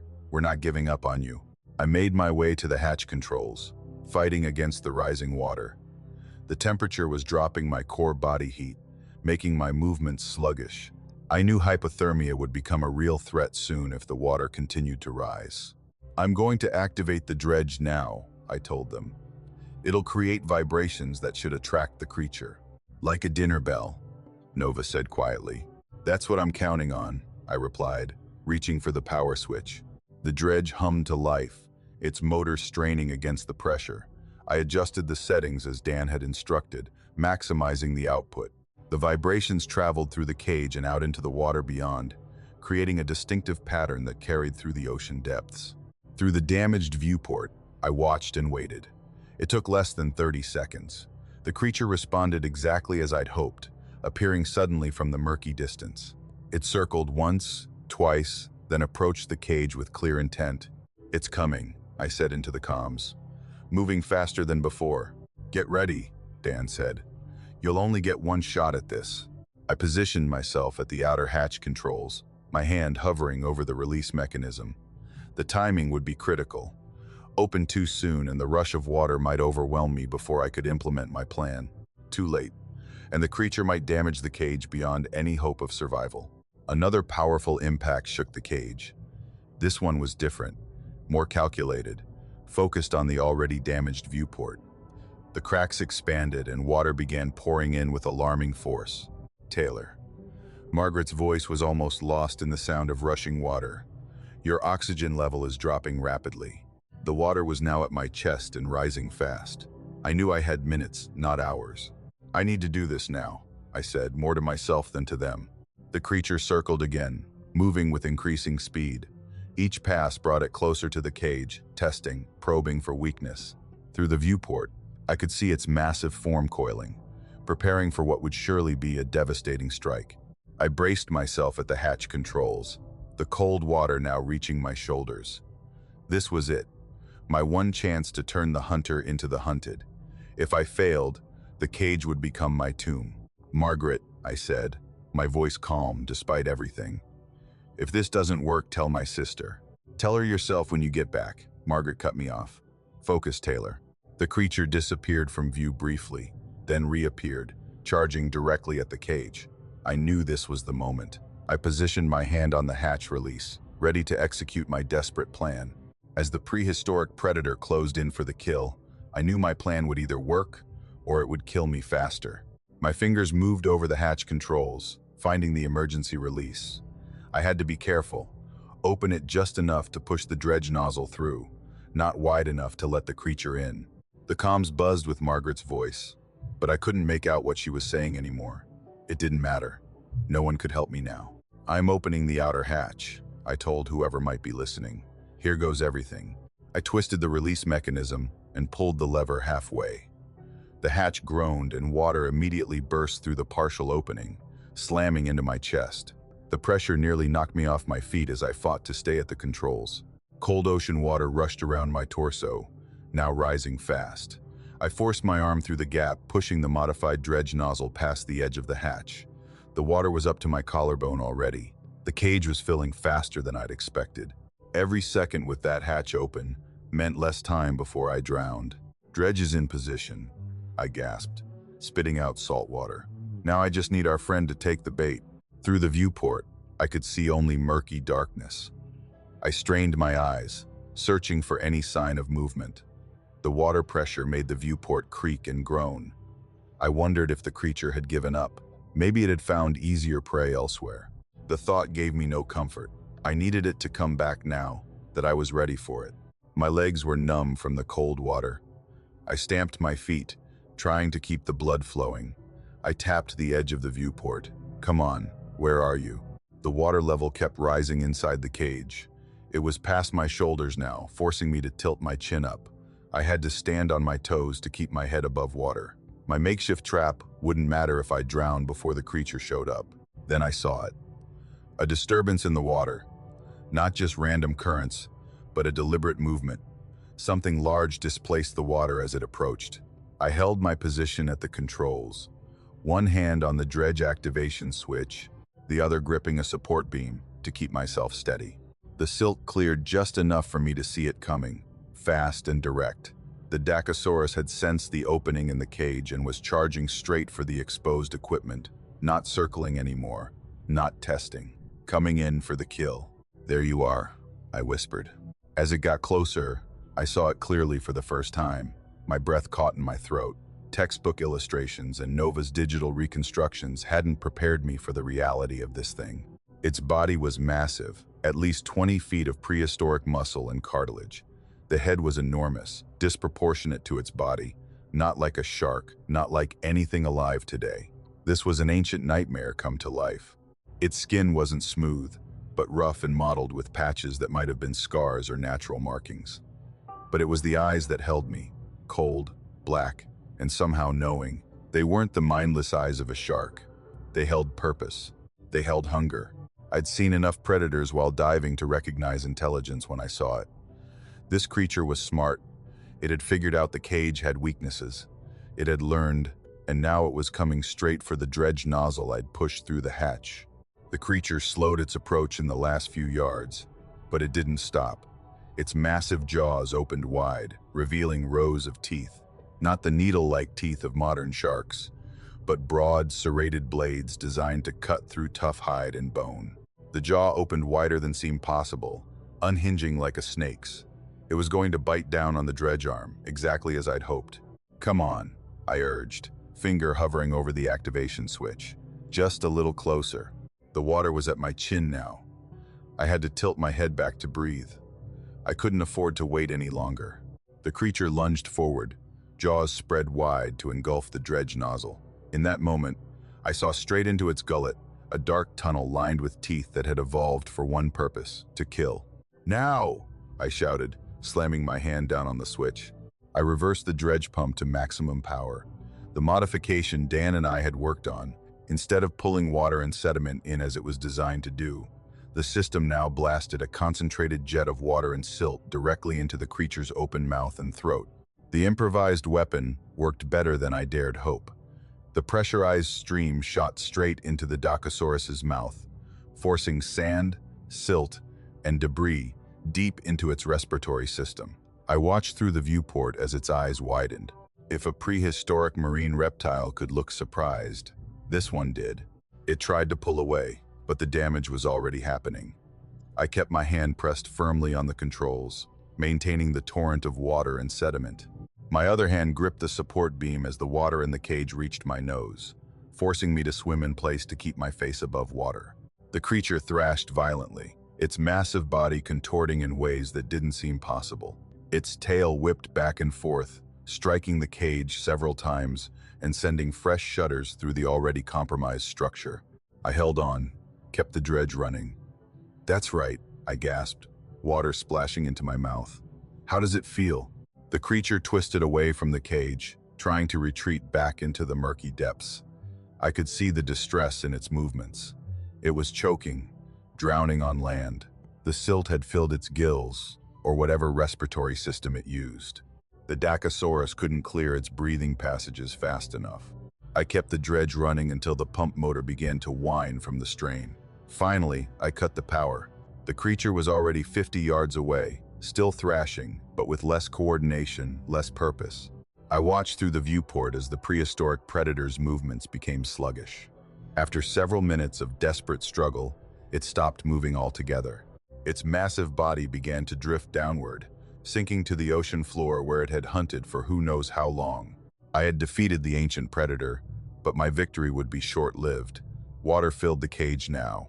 I had to let go of the controls to swim freely, trying to keep my face pressed against the top of the structure where a small pocket of air remained. The oxygen tanks were completely submerged. I couldn't reach them anymore. The hatch I'd opened to extend the dredge was still partially open, allowing more water to rush in. I tried to push toward it, thinking I might be able to close it, but the current was too strong. "Margaret," I called through the comms, not knowing if they were still working. "Creature is down. I repeat, the creature is down, but the cage is flooding. I need immediate extraction." Only static answered me. The communication system had finally failed completely. The last air pocket was shrinking rapidly. I took one final deep breath and held it as water covered the last dry spot in the cage. My lungs already burned from the exertion and stress. I wouldn't last long. The emergency lights flickered and died as the electrical system shorted out. In the darkness, I felt my way to the main hatch, the one that would lead to the surface if I could open it. But without power assists, the pressure differential made it impossible to budge. My head started to feel light. Oxygen deprivation was setting in. I thought about Barry, about Xavier, about Lincoln. I'd avenged them at least. I hoped Autumn had somehow survived too. I pressed my face against the small viewport, looking up toward where I knew the surface had to be. Too far to swim, even if I could get out. The bends would kill me before I made it halfway. My lungs screamed for air. Spots danced in my vision. I thought about Margaret, my sister. I told her I could handle this. I'd insisted on taking this job despite her concerns. And now, I was going to die at the bottom of the ocean, just as she'd feared. Ironically, the same water that was killing me had saved me from the creature. It couldn't get to me now, and I couldn't get to the surface. We'd both lose in the end. As consciousness began to slip away, I thought I saw a light from above. Probably just my oxygen-deprived brain creating hallucinations to comfort me in my final moments. The light grew brighter. Was this what dying felt like? The light separated into distinct beams, searchlights cutting through the murky water. Something large was descending toward the cage. I blinked, fighting to stay conscious, not sure if what I was seeing was real or imagined. A submersible larger than Lincoln's, Coast Guard markings. It was positioning itself above the cage. I fought to stay conscious as water swirled around me. My vision tunneled as the last of my oxygen ran out. I pressed my hand against the viewport, a final plea for rescue. The submersible's mechanical arm extended toward the cage. I couldn't hold my breath any longer. Water filled my lungs as darkness took me.